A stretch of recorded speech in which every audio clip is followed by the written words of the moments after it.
video, we are going to talk about the speech of Martin Luther King, denominated "I Have a Dream." This goes against of segregation and also talk about the rights of the African Americans. In first part, my partner Jose Leon is going to tell us the biography of the Martin Luther King, who is considered one of the most important and influential leaders in history, the father of the struggle for civil rights, and a leader who, though by example, he was able to inspire and motivate us to dream and fight for our ideals with violence. In the second part, my partners are going to talk about his speech, "I Have a Dream," and the message that is left. Martin Luther King Jr. was born in 1929 in Atlanta, Georgia, son of a Baptist minister and a student of theology in the Boston University. Was an American pastor who developed a crucial task in the United States. He was a Baptist minister and social activist who led civil rights movement in the United States.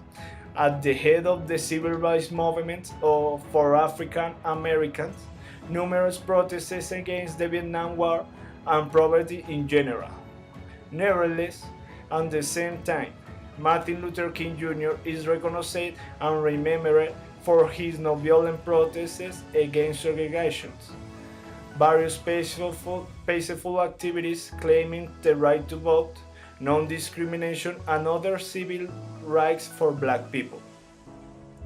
King won the Nobel Peace Prize in 1964, among several other honors. He was assassinated in April 1968 and continues to be remembered as one of the most influential and inspirational American African leaders in history. In 1954, Martin Luther King became pastor of Texas Avenue Baptist Church in Alabama.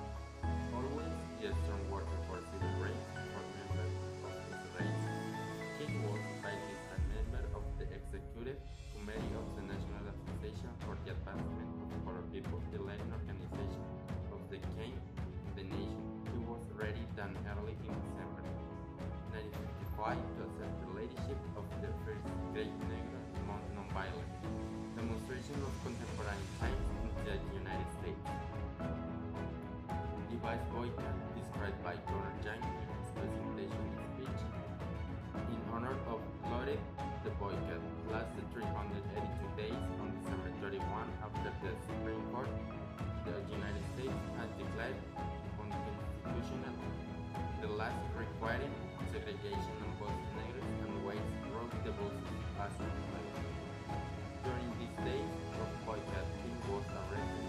His home was bombed. He was subject to personal abuse, but at the same time, he emerged as a negro leader of first rank. For this reason, Martin Luther King gave his speech, "I Have a Dream," to motivate his followers to boycott, protest, and demonstrate until they were granted full equality and privileges to every and each citizen of the United States of America. In the first part of his speech, "I Have a Dream," Martin makes reference to the President Lincoln and his action of have signed the Emancipation Proclamation that led to the abolition of black slavery in 1863.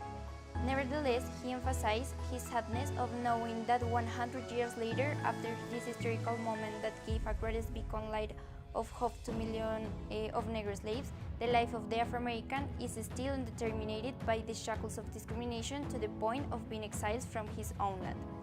That's why, the 28th of August of 1963, he was in the capital of the United States in order to collect the debt, the promise that all men will have the rights of life, liberty, and pursuit of happiness, affirming that African American will not be free, no more discrimination and difference, only a dream in which black and white men will become brothers.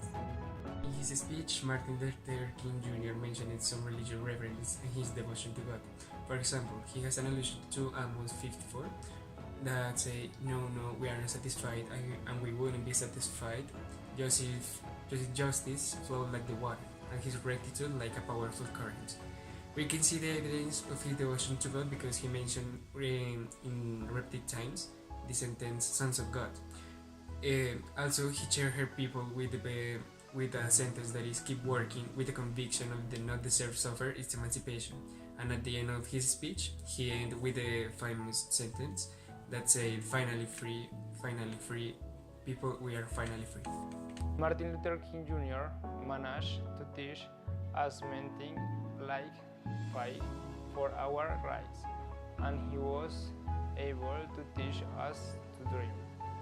Dreaming for the better future. Nowadays, his actions are reflected. Now we can talk about race equality.